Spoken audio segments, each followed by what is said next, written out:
آئیے پھر سے لوٹتے ایک نئی کہانی کے ساتھ۔ بانجھ عورت کی کہانی۔ آج رانی جلدی اٹھ گئی کیونکہ آج کا دن اس کے لیے بہت مہتوپورن تھا۔ اکیلا پن دور کرنے کے لیے اپنے لیے جن کا ایک کارن گھر لے کر آ رہی تھی۔ دیکھا جائے تو بہت خوش بھی تھی اور تھوڑی سی ناراض بھی تھی کیونکہ پچھلے سال کی یادیں اسے رات بھر سونے نہیں دیتی تھیں اور اب ساتھ بیٹھنے بھی نہیں دیتی تھیں۔ چائے کا کپ لے کر وہ گیلری میں آ کر بیٹھی اور گزرا ہوا کل اس کی آنکھوں سے سامنے آنے لگا۔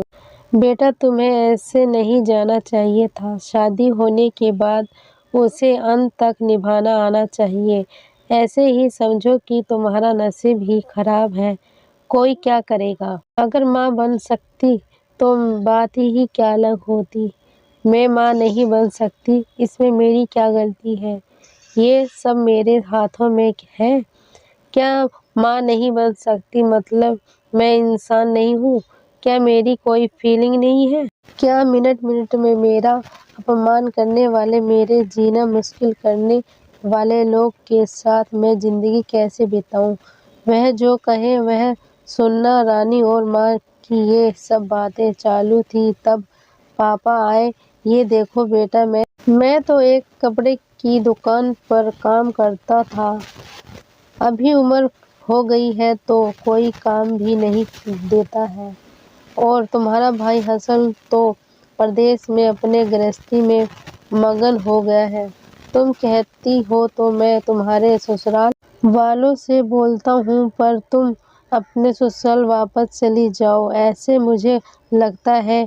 نہیں پاپا، کچھ بھی ہو جائے میں اس گھر میں واپس نہیں جاؤں گی۔ وہاں پر مجھے گھٹن سی ہوتی ہے، وہاں ملنے والا اپمان، بے عزتی سے میں تھک چکی ہوں۔ شادی کے پہلے میں میرے پیروں پر کھڑا رہنا چاہتی تھی، پر میرے گریجویشن ہوتے ہی آپ نے میری شادی کروا دی، تبھی میں نے آپ کے دباؤ میں آ کر شادی کی۔ پر ابھی جب مجھے آپ کے سہارے کی ضرورت ہے تو آپ پیچھے ہٹ رہے ہو۔ شادی کے بعد لڑکی سسرال میں ہی شوبھا بڑھتی ہے، مائکے میں 4 دن ہی رہنا اچھا لگتا ہے۔ رانی لوگ کیا بولیں گے، شادی مطلب کوئی کھیل نہیں ہے بیٹا، پاپا غصے میں ہی بول رہے تھے۔ اس گھر واپس جانا اب ممکن نہیں ہے پاپا، میں آنے کے لیے پہلے سے ہی ڈیورس پیپر پر سگنیچر کر کے آئی تھی، کیونکہ ان لوگوں کو صرف مجھ سے بچہ چاہیے تھا جو میں انہیں نہیں دے سکتی۔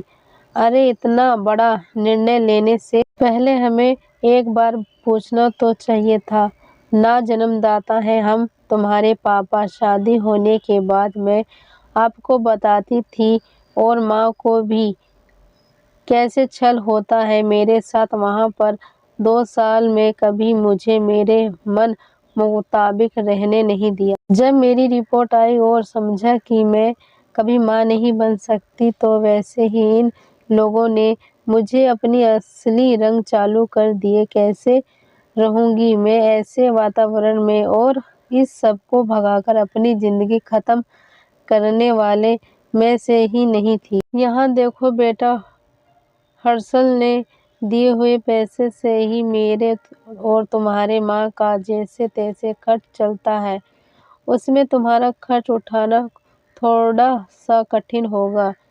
ڈیورس پیپر پر صحیح کرنے سے پہلے ان سب کا وچار میں نے کیا تھا۔ میرے پاس کے سونے کے گہنے لے کر میں آئی ہوں اور ایجوکیشن لون نکال کر میں 6 مہینے کا ایک کورس کرنے والی ہوں جس کی آج مارکیٹ میں بہت ضرورت ہے۔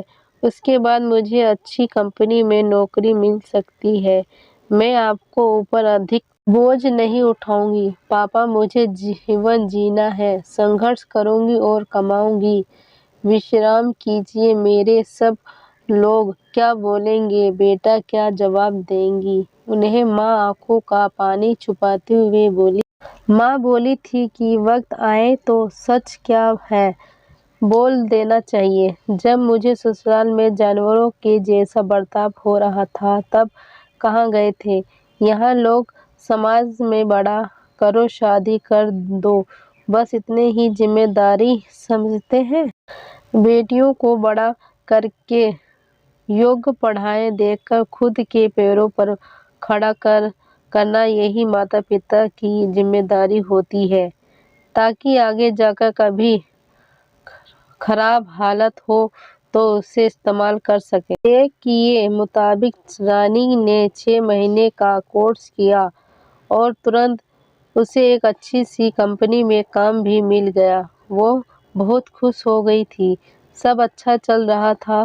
بیچ میں چھٹی لے کر ماتا پتا کو نزدیک رہنے والے پریٹن جگہ پر گھمانے لے کر جاتی تھی۔ ماتا پتا بیچ میں ہی دوسری شادی کی بات چھیڑ دیتے تھے۔ کئی بار تو لڑکوں کو دیکھنے کے لیے بھی بلایا کرتے تھے۔ ایک لڑکا تو ڈیورس ہوا تھا تب بھی اسے سویکار کرنے کے لیے تیار تھا۔ پر پہلی شادی نے ہی اتنے دکھ دیے تھے کہ دوسری شادی کے لیے اس کا من تیار نہیں تھا۔ ایسا کتنے دنوں تک اکیلے رہو گی؟ جب تک ہم دونوں ہیں تب تک ٹھیک ہے پر ہمارے جانے کے آپ دونوں کو خوش دیکھ کر میں خوش ہوتی ہوں۔ میرے دوست سہیلیاں ہیں نا میرے ساتھ، کیوں کرنی ہے دوسری شادی؟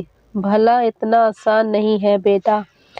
ایک عمر کے بعد اکیلا پن کھانے کے لیے دوڑتے ہیں۔ ماں بولی۔ سچ ہوا ان کا ایسا بولنا۔ آگے 2 سال میں پہلے ماہ 6 مہینے میں ہی آپ کا ندھن ہو گیا۔ رانی اب اکیلی ہو گئی۔ ہرشل بھائی اور اس کی پتنی آئے اور ساتھ میں چلو بولو کر اوپچاریکتا کی۔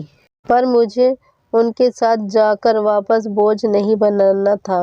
مدد کے وقت میرے ساتھ کھڑے رہو اتنا بول کر میں نے ان کو جواب دیا۔ آفس کا کام اور بہت سارے دوست سبھی لوگ کی شادی ہو گئی تھی اور وہ اپنے اپنے گرہستی میں مگن ہو گئے تھے جن کے لیے کوئی لکشیہ مل ہی نہیں رہا تھا۔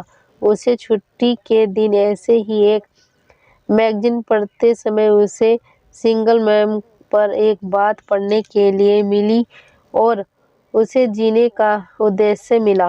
اس نے اس ہی دن طے کیا اور ایک 10 سال کی لڑکی کو گود لینے کا پریاس چالو کیا۔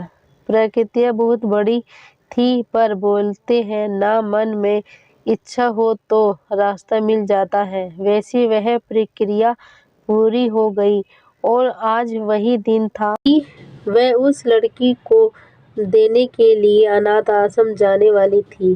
اس لڑکی کو گھر لا کر وہ وہاں ماں نہیں بن سکتی، اس سوچ پر اور اس پر ہونے والے سبھی آروپ کو مٹا دینا چاہتی تھی۔ تبھی اس نے نرنے کیا کہ لڑکی کو بہت پڑھاؤں، خود کے پیروں پر کھڑا کروں گی اور پھر شادی کرواؤں گی۔ آپ کو یہ ویڈیو اچھی لگی ہو تو لائک کرنا، شیئر کرنا، سبسکرائب کرنا، کمنٹ کر کے ضرور بتانا۔ دھنیہ واد۔